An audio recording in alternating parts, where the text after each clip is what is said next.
Convidar os irmãos para tirar as ofertas e os dízimos da casa do Senhor. Eu faço um pedido aos irmãos que sejam generosos nas suas ofertas, nos seus dízimos. Temos muitas coisas para resolver aqui, muitas coisas quebrando e a gente precisa colocar. Já tem vários irmãos aí fazendo doações, mas eu peço, em nome de Jesus, que você seja generoso nas suas ofertas e dízimos. Está aparecendo aí para vocês, irmãos? Hoje eu não trouxe o meu monitor, não. O Tiago está fazendo um curso, e aí agora, algumas quartas-feiras, ele vai faltar. E eu não tenho mais aquele pique, né, de trazer tudo, montar tudo. Já não tenho mais 20 anos. Mas vamos aqui.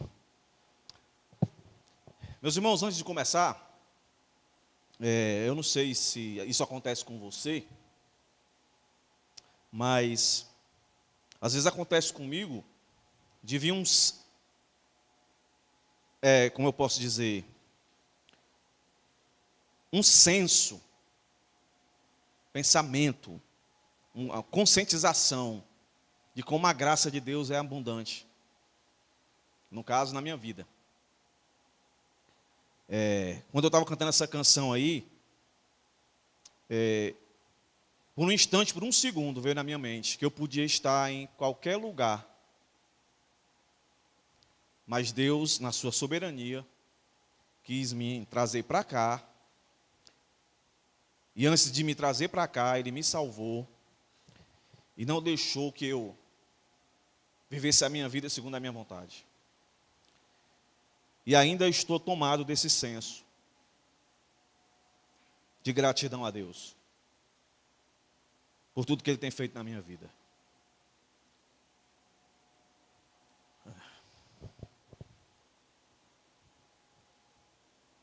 Eu acho que todo cristão deveria ter esse senso.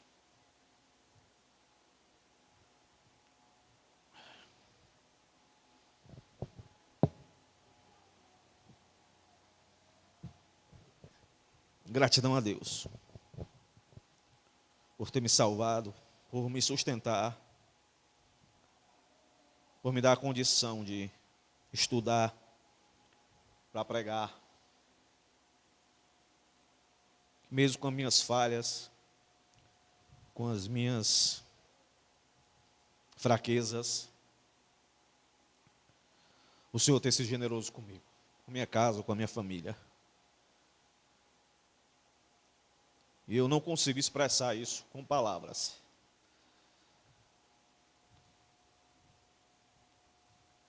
Mas sim,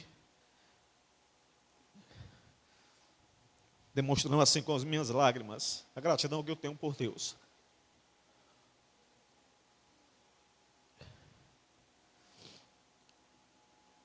A vida é muito difícil com Ele, mas sem Ele é impossível. É impossível. E quando esse senso vem sobre mim, não tem como os meus pecados, as minhas transgressões, as minhas falhas se tornarem tão claras diante de mim. E mesmo assim, o Senhor tem me sustentado. Eu sinto a salvação de Deus na minha vida. Eu queria que você fosse tomado por isso. O sermão de domingo passado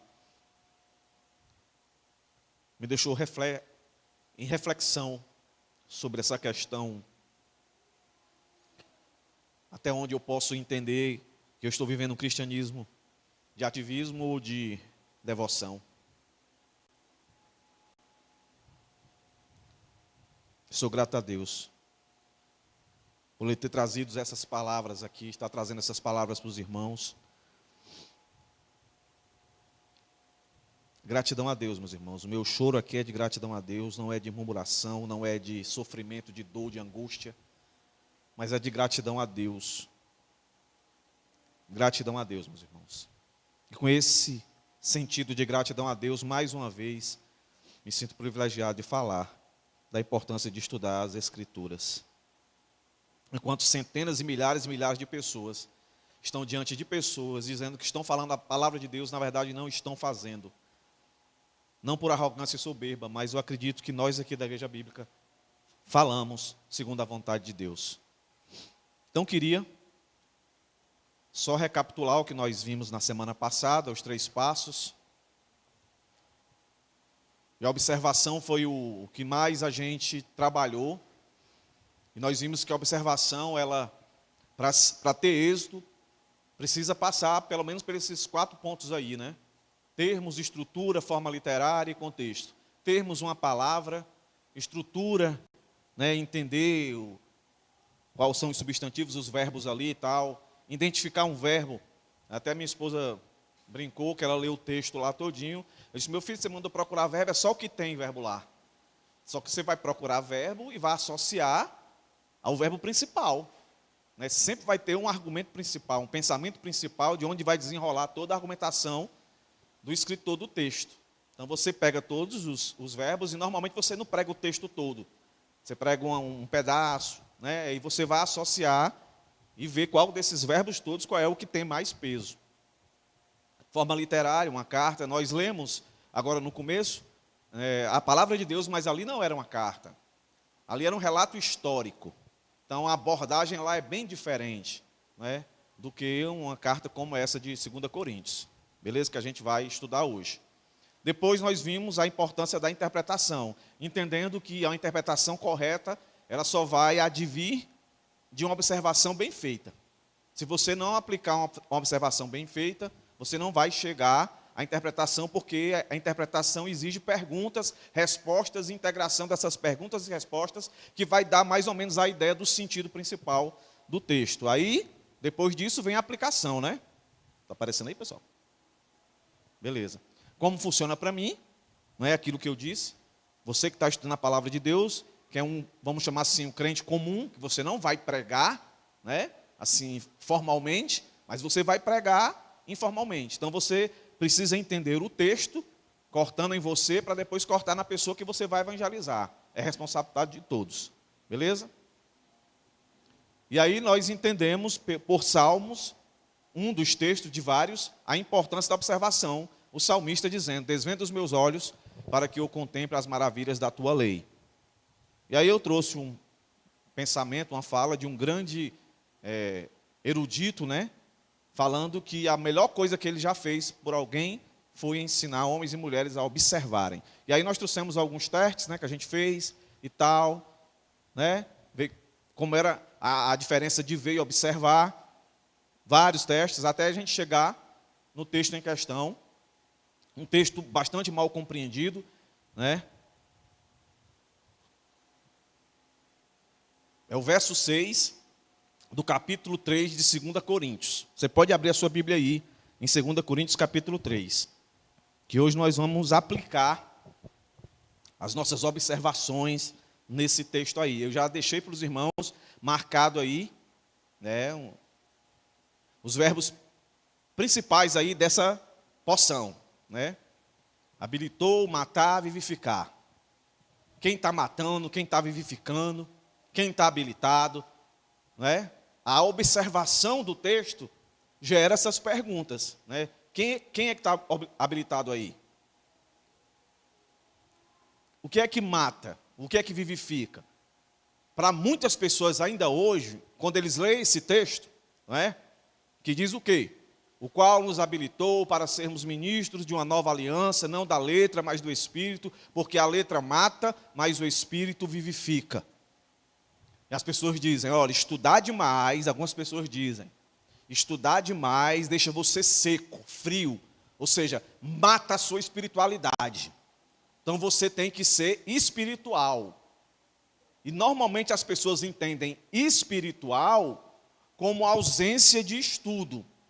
Espiritual, normalmente as pessoas que entendem esse texto, espiritual para eles é a pessoa que vai para a oração, o círculo de oração, as pessoas que vão batalhar em oração, não é? Que vão ficar no sentido de contemplação. Isso não é novo. Isso no século I já apareceu gente com essa ideia aí, não é?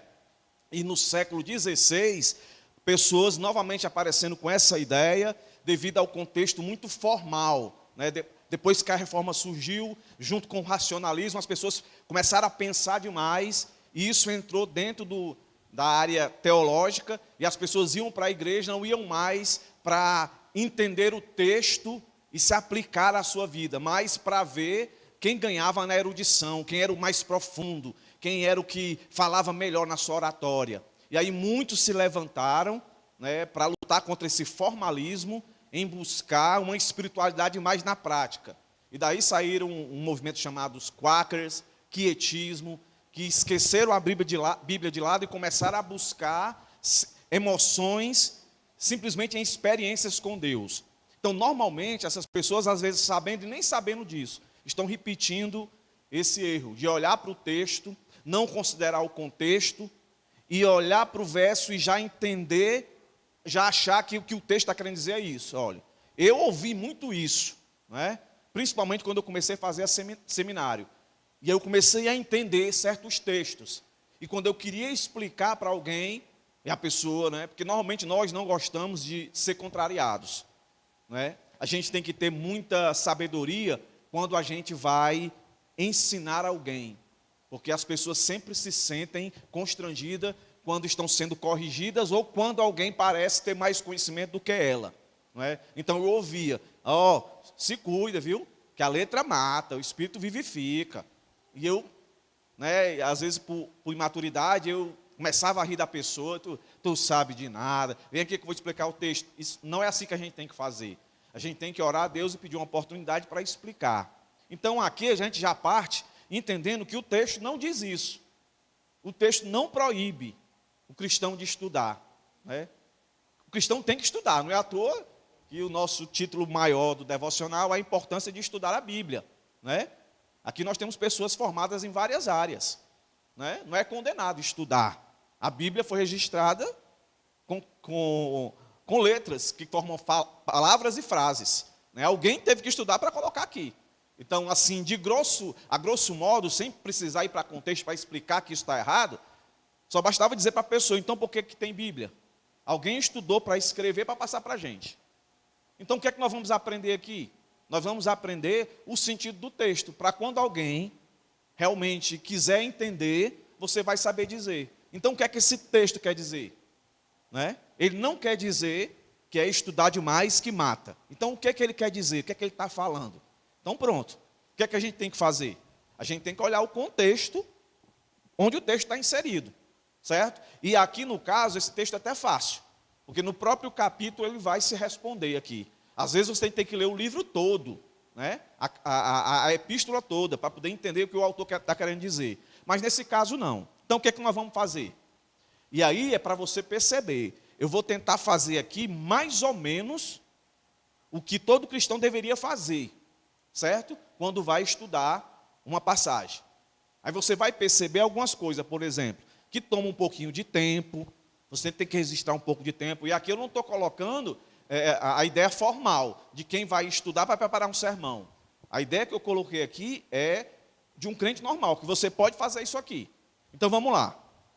Primeiro você tem que fazer, que eu não vou fazer aqui literalmente. Você tem que ler todo o capítulo 3. No caso aqui, só tem 18 versos. Beleza? Então, supondo que você leu tudo, e aplicando as observações, você ia entender, e qual é o seu alvo? Qual é o seu alvo? É compreender o que é que esse texto está dizendo. Você já sabe o que ele não está dizendo. O que é que ele não está dizendo? Que é proibido estudar. Ele não está dizendo isso. Então, você quer entender o que é que então ele está dizendo.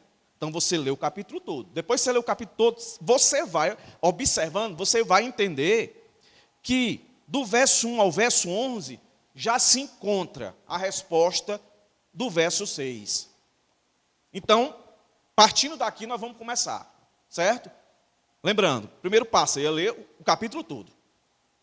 Aí você percebeu, observou, que para responder a pergunta do verso 6, o que é que esse texto quer dizer, do verso 1 ao 11 é suficiente. Então vamos começar daqui, vamos ler do verso 1 ao 11. Então vamos lá. Verso 1 do capítulo 3 de 2 Coríntios. Vai dizer o seguinte: começamos outra vez a louvar-nos a nós mesmos, ou necessitamos, como alguns, de cartas de recomendação para vós, ou de recomendação de vós? Vós sois a nossa carta escrita em nossos corações, conhecida e lida por todos os homens. Já é manifesto que vós sois a carta de Cristo, ministrada por nós, escrita não com tinta, mas com o Espírito de Deus vivo, não em tábuas de pedra, mas nas tábuas da carne e do coração. E é por intermédio de Cristo que temos tal confiança em Deus. Não que sejamos capazes por nós mesmos de pensar alguma coisa como se partisse de nós mesmos, mas a nossa capacidade vem de Deus. Ele nos fez também capazes de ser ministros de uma nova aliança, não da letra, mas do Espírito, pois a letra mata, mas o Espírito vivifica. E se o ministério da morte, gravado com letras em pedra, veio em glória, de maneira que os filhos de Israel não podiam fitar os olhos na face de Moisés, por causa da glória do seu rosto, ainda que desvanecente, como não será de maior glória o ministério do Espírito? Se o ministério da condenação foi glorioso, muito mais excederá a glória o ministério da justiça. Pois o que foi glorioso não o é em comparação com a glória inexcedível. E se o que desvanecia teve sua glória, muito mais glória tem o que permanece. Vamos orar? Senhor, abençoa-nos e ajuda-nos, Pai, a estudar esse texto e entender o sentido real ali do verso 6. Ajuda cada um de nós, que seja prazeroso, que seja encorajador para todos que aqui estão, Senhor. Em nome de Jesus eu te peço e te rogo hoje e sempre. Amém. Versos de 1 a 11. Aonde está essa porção aí que vocês estão vendo, certo? Eu acho que, pela leitura que nós fizemos, eu acho que é claro isso, o que eu vou dizer aqui.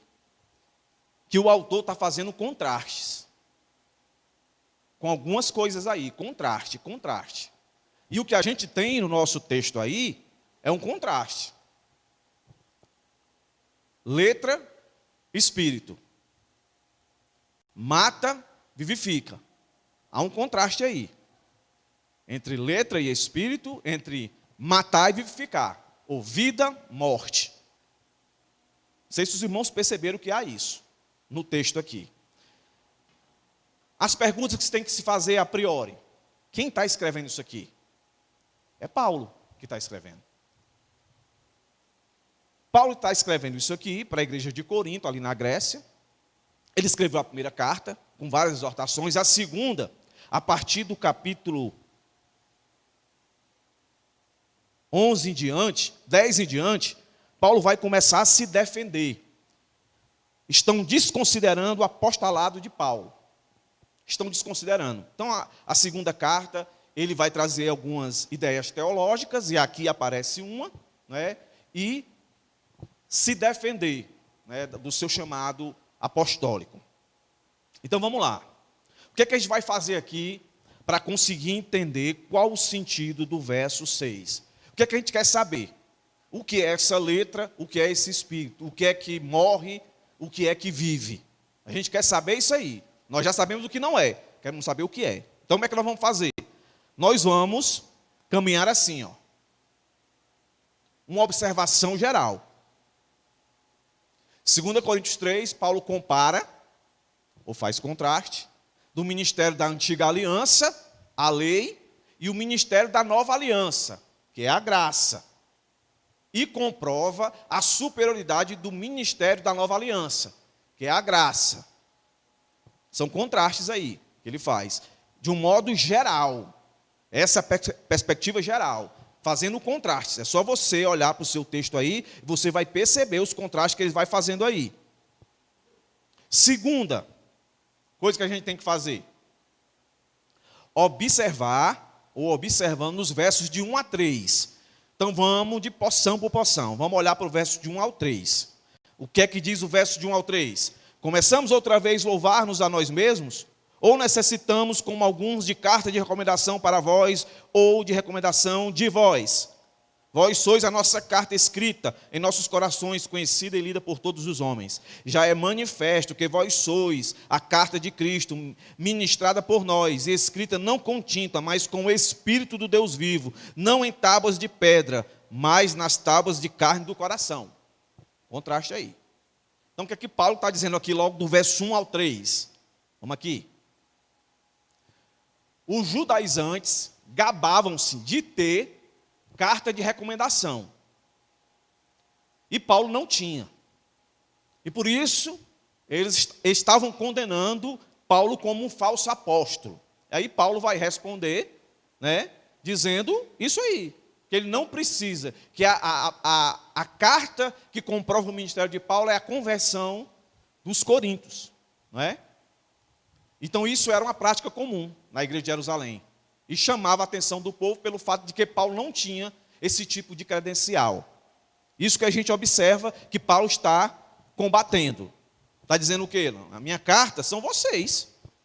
Vocês não precisam fazer carta recomendando a gente. Nós não precisamos trazer carta de canto nenhum. Quando ele fala nós, ele está falando dele, os apóstolos.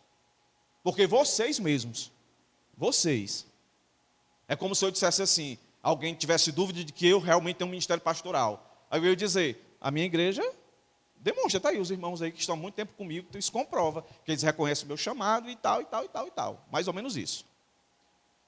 Segundo, Paulo não precisa de qualquer credencial de líder de igreja. Sua vida e seu ministério eram as únicas credenciais necessárias.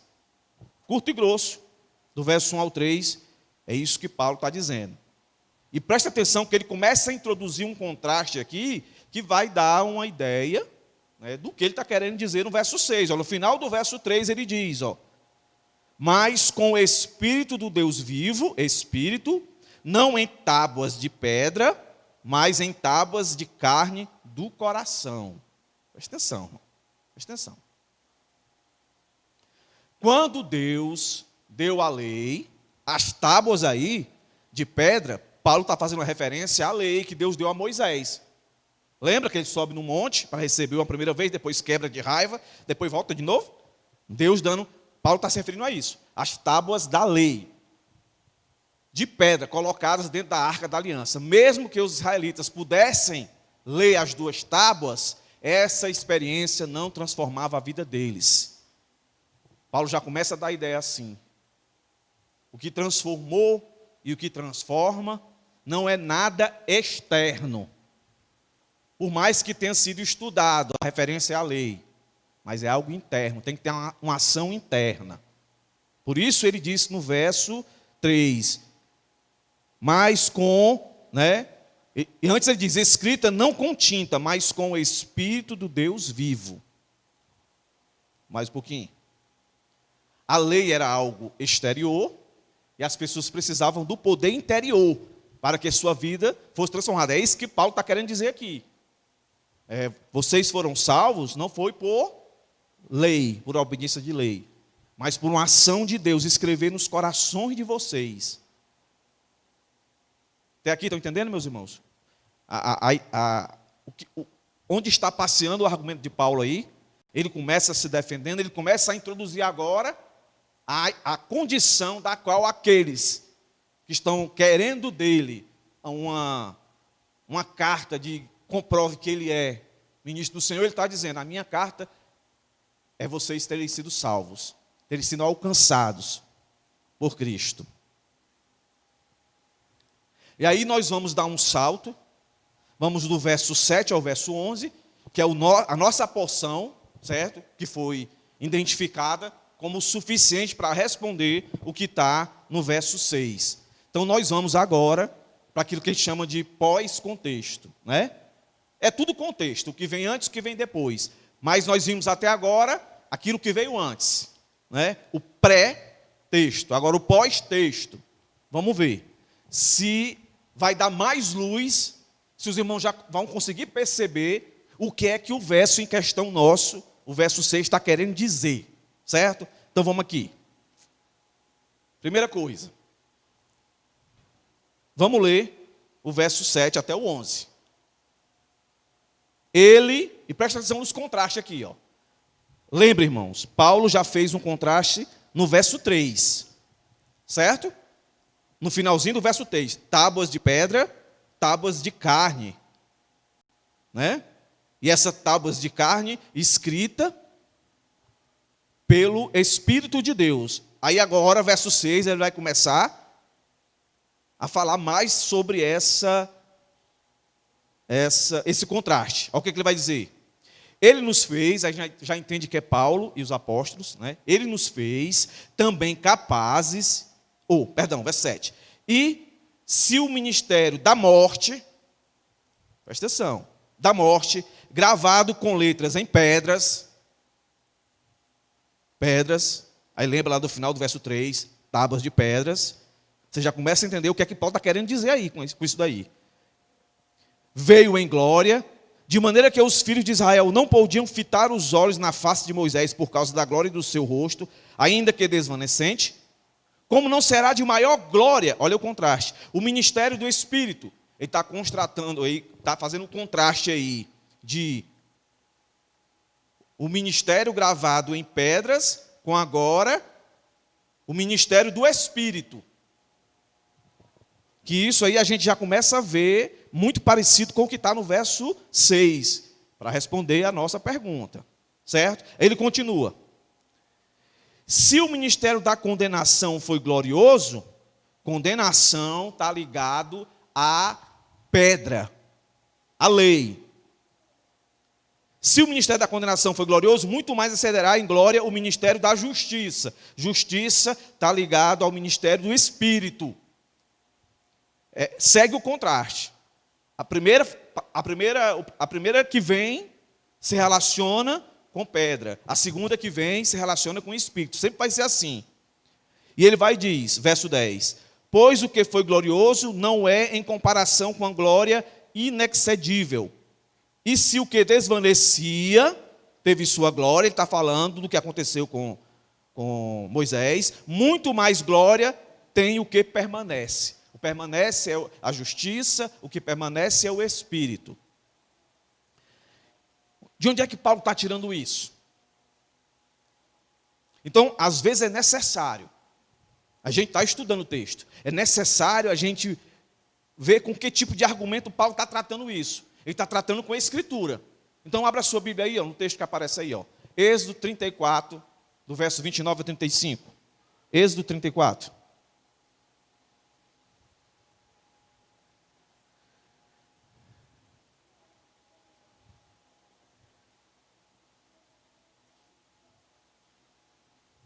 Vamos ler aí,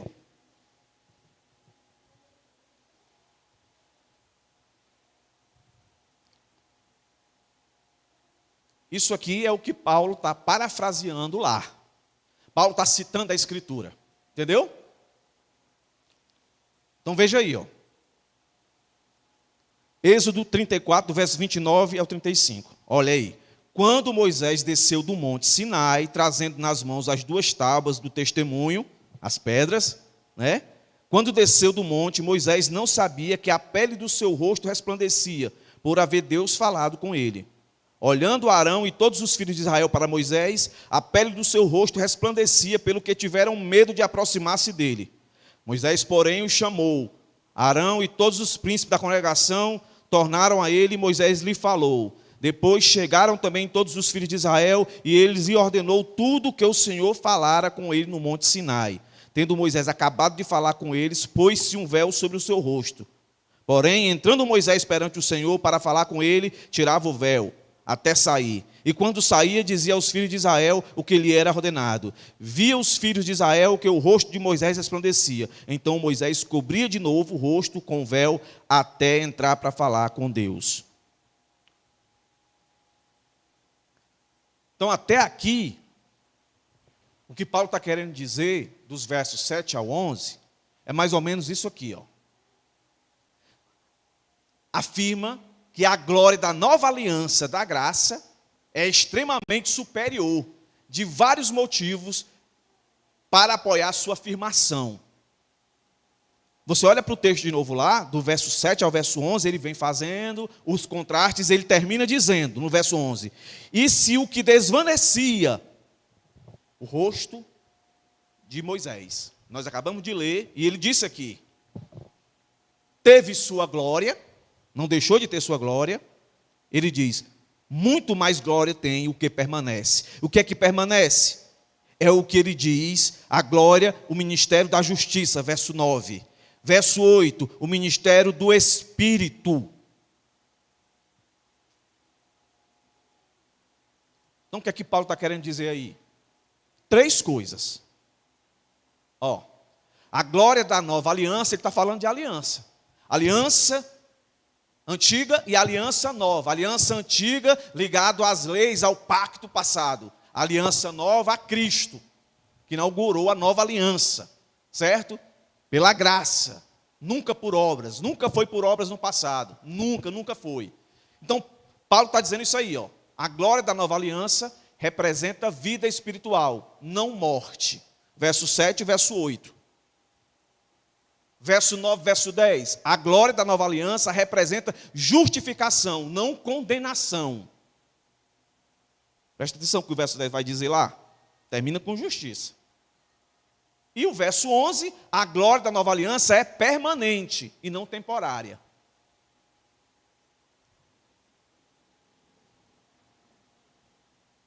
Percebe aí? Na minha cabeça fica bem fácil, eu já sei o que é que o texto está querendo dizer. Né? Eu tenho que controlar minha ansiedade. Mas por isso daqui, se você ler, então olhando para isso aqui, e vamos ler o verso 6. E ele nos fez também capazes de ser ministros de o quê? De uma nova aliança. Que representa o quê?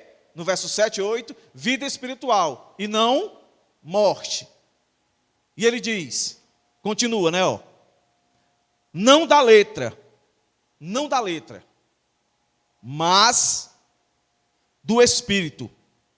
Do Espírito. A glória da nova aliança representa a justificação, não a condenação. E por fim ele vai dizer, a glória da nova aliança é permanente, não temporária. Verso 11. E se o que desvanecia teve sua glória, muito mais glória tem o que permanece. Então você olha para o seu texto, já dava para saber o que é que esse texto está querendo dizer aqui. O que é que mata e o que é que vivifica. O que é que traz vida. Mas vamos aqui adiantar, no final a gente vai ver. No verso 10, Paulo afirma que a lei perdeu sua glória. Foi temporária. E o texto lá de Deuteronômio, ou de Êxodo, dava a ideia de que via a glória, mas ele tinha que voltar e conversar com Deus, e voltava e via a glória de novo, não foi por toda a vida, teve uma hora que acabou. Não continuou. Mas a glória da nova aliança em Cristo, que nos justifica, que nos salva, ela é para sempre, é o que o Paulo está querendo dizer. A lei produz culpa e condenação, pois é como um escrito de dívida, como diz Colossenses 2:14, que é o próprio Paulo que escreve. Um tutor que nos disciplina, em Gálatas, Paulo também escreve Gálatas. E um jugo pesado demais de suportar, ainda em Gálatas. Paulo está deixando claro aqui, que a lei, o poder que ela tinha era de acusar, mas nunca de salvar. Então lá vai. A lei de Moisés é uma religião com um passado extremamente glorioso, mas que não tem glória alguma no presente. A luz se foi e tudo que resta são sombras. Paulo não está desmerecendo aqui no texto a lei. Ela teve a sua glória, ele diz isso. Mas a glória não foi permanente. Ela teve o seu raio de ação. Mas ela nunca foi dada para ser eterna. Vamos lá. Agora vamos observar os nossos versos. Beleza? Do verso 4 até o 6. A gente já entendeu o começo, não é? Paulo está se defendendo e ele vai usar o argumento da salvação na vida daqueles, que é a carta dele, que confirma o seu chamado. E ele vai dizer que eles foram salvos não pela lei, mas pela graça. Agora vamos aqui, como isso aqui é interessante. Paulo apressa-se em dar glória a Deus, não a si mesmo. Depositava sua confiança em Deus, no qual provinha sua suficiência. É o que ele vai dizer no verso 4. Ó. E é por intermédio de Cristo que temos tal confiança em Deus. Verso 5. Não que sejamos capazes por nós mesmos de pensar alguma coisa como se partisse de nós mesmos, mas a nossa capacidade vem de Deus. Tudo que nós fizemos foi através do poder de Deus nas nossas vidas. Nós não merecemos ser reconhecidos detentores desse poder. Nós somos instrumentos. E nós reconhecemos isso. Então Paulo deixa bem claro. Apesar de ser um homem brilhante e culto, o apóstolo não dependia da própria capacidade, mas sim do seu Senhor. Paulo mostra total humildade. E olha aí, ó. Paulo tinha as escrituras na cabeça. Paulo não inventou a doutrina da nova aliança para essa ocasião. Como estudioso perspicaz das escrituras, o apóstolo certamente havia lido Jeremias, Ezequiel e Hebreus. Vamos ler esses 3 textos. Antigo Testamento e Novo Testamento. Abre aí a tua Bíblia aí. Jeremias 31. Se você quiser fazer como eu marco, e eu abro um grande parênteses e boto o texto que tem relação no Novo Testamento. Certo? Então, na minha Bíblia está assim, eu marquei o verso 31, 2, 33, abri um parênteses, aí botei do lado, Hebreus 8, de 8 a 12. Nós vamos ver que é a mesma coisa. Ó. Olha o que era a promessa para o futuro. E o futuro é Paulo ali. O futuro somos nós. Aliança da graça. Não a aliança da lei. A nova aliança. Olha o que isso já foi profetizado. Olha o que Paulo vai dizer aqui. Ó. Ou Paulo não, Jeremias. Capítulo 31, verso 31 a 34. Ó. Vem dias, diz o Senhor, em que farei uma aliança nova com a casa de Israel e com a casa de Judá, não conforme a aliança que fiz com seus pais, no dia que eu os tomei pela mão para tirar da terra do Egito, porque eles invalidaram a minha aliança, apesar de eu os haver desposado, diz o Senhor. Mas esta é a aliança que farei com a casa de Israel depois daqueles dias, diz o Senhor. Aí, qual é a aliança, Senhor? Qual é a aliança? Aí ele vai dizer, porei a minha lei no seu interior, e a escreverei no seu coração, e eu serei o seu Deus, e eles serão o meu povo. Olha aí, ó.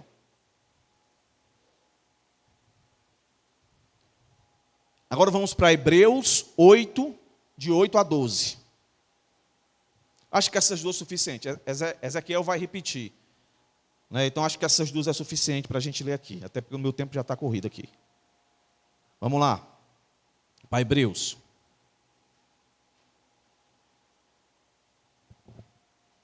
E certamente na EBD vão passar por esse texto aqui, né? Cristo é o mediador da nova aliança. Lá vai, ó, verso 8 do capítulo 8, ó. Mas Deus, respondendo-os, diz, virão dias, diz o Senhor, em que com a casa de Israel, com a casa de Judá, estabelecerei uma nova aliança. Ela não será segundo a aliança que fiz com seus pais nos dias em que tomei pela mão, para os tirar da terra do Egito, porque não permaneceram naquela minha aliança, e eu para eles não atentei, diz o Senhor. Esta é a aliança que depois daqueles dias farei com a casa de Israel. Qual, Senhor? Porei as minhas leis no seu entendimento, em seu coração as escreverei. Eu serei seu Deus, e eles serão meu povo. Beleza? Agora volta lá para Coríntios. Estamos encerrando aqui. A lei da antiga aliança, com sua ênfase sobre a obediência exterior, foi uma preparação para a mensagem da graça da nova aliança, com a ênfase sobre a transformação interior do coração. Agora tu lê o verso 3, o final, ó. Vamos ler tudo. E já é manifesto que vós sois a carta de Cristo. Verso 3 de 2 Coríntios capítulo 3.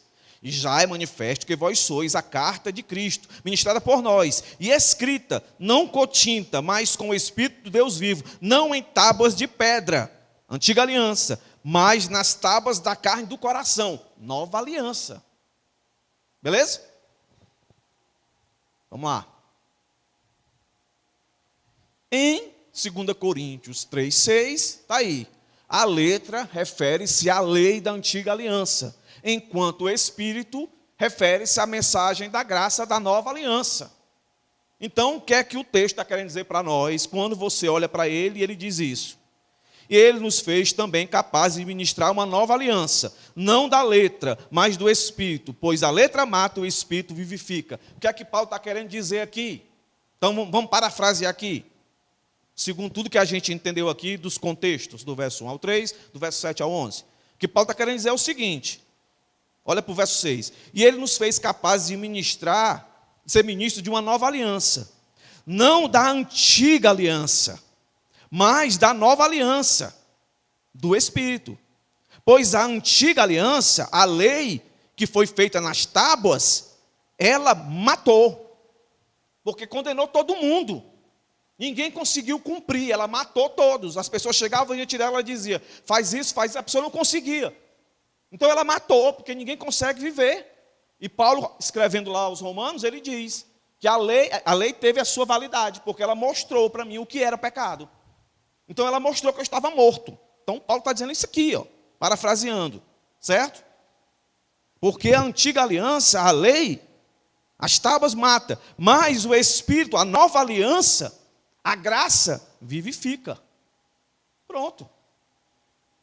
Está resolvido. O que é que esse texto quer dizer? A letra se refere à antiga aliança. O Espírito se refere à nova aliança, a aliança da graça.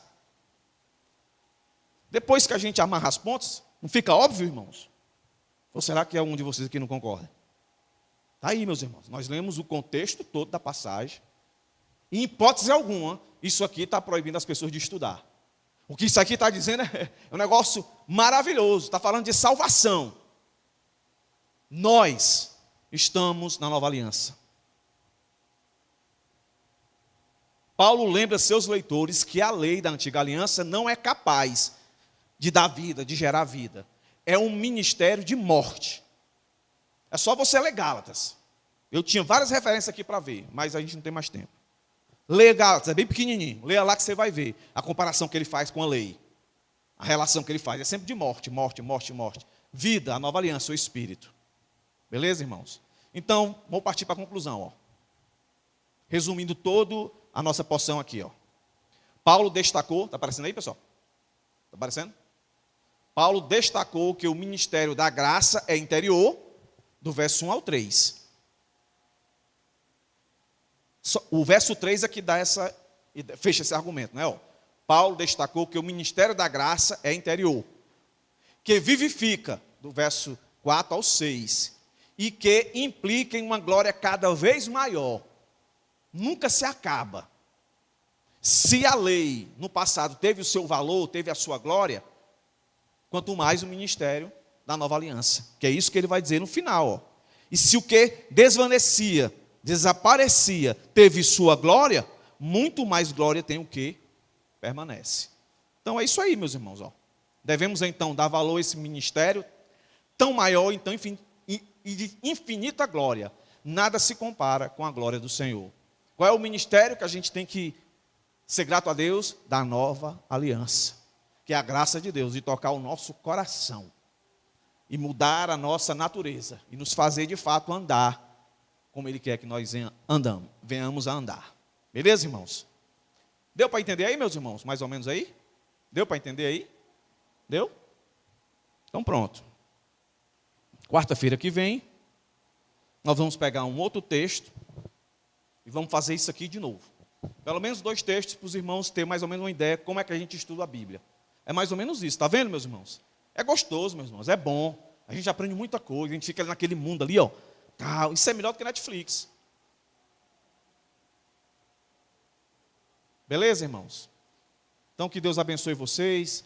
Se junte aí de dupla de 2, para orar. E quem for terminando, vai indo embora, tá bom? Que Deus abençoe a todos, em nome de Jesus. Vamos orar. Né, que Deus encha a nossa consciência de quem nós somos. Que nós possamos ser tomados dessa consciência de salvação, de graça sobre as nossas vidas. E assim sermos gratos ao Senhor. E convido todos a estarem aqui no sábado e no domingo também. Convide pessoas para vir assistir, tá, irmãos? Para vir participar do culto.